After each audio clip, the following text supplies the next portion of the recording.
Hello students, schools and காலேஜஸில் நீங்கள் எழுதக்கூடிய நோட்ஸை எப்படி பெட்டராக எழுதுறது?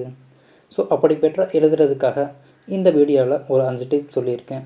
வாங்க அந்த 5 டிப்ஸ் என்ன அப்படின்றத பார்ப்போம். ஸோ அதில் டிப்ஸ் 1 வந்து என்ன அப்படின்னா, நீங்கள் எழுதக்கூடிய நோட்ஸ் ஷார்ட் அண்ட் ஸ்வீட்டாக இருக்கணும். அப்படின்னா நீங்கள் எழுதக்கூடிய நோட்ஸ் கீ பாயிண்ட்ஸ் மட்டும் இருக்கணும். அதாவது பேராகிராஃபாக எழுதுறதுக்கு பதிலாக அதில் இருக்கக்கூடிய இம்பார்ட்டண்ட் கீ பாயிண்ட்ஸை மட்டும் எழுதணும். ஸோ அதுதான் இருக்கிறதுல ரொம்ப இம்பார்ட்டண்ட்.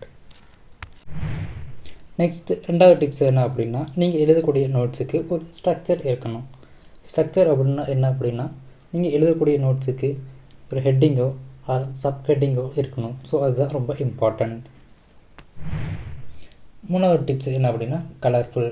அதாவது ஒரே கலர் பெனில் எழுதுறதுக்கு பதிலாக டிஃப்ரெண்ட் கலர் பென்னை யூஸ் பண்ணி எழுதுங்க. அதாவது இம்பார்ட்டண்ட் இன்ஃபர்மேஷனை வேறு கலர் பென்லையும் கீ பாயிண்ட்ஸை வேறு கலர் பென்லையும் யூஸ் பண்ணி எழுதுங்க. ஸோ அதுதான் உங்களுடைய நோட்ஸை பெட்டராகும். டிப் நம்பர் 4 என்ன அப்படின்னா, கிளாஸில் டீச்சர்ஸ் எடுக்கக்கூடிய சப்ஜெக்ட் அண்டர்ஸ்டாண்ட் பண்ணிக்கிட்டு நோட்ஸ் எழுதுங்க. ஸோ அதுதான் ரொம்ப இம்பார்ட்டண்ட்.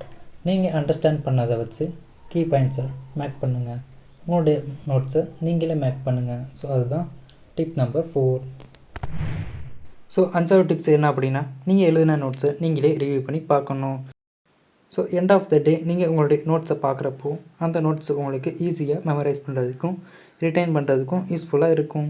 தேங்க்யூ.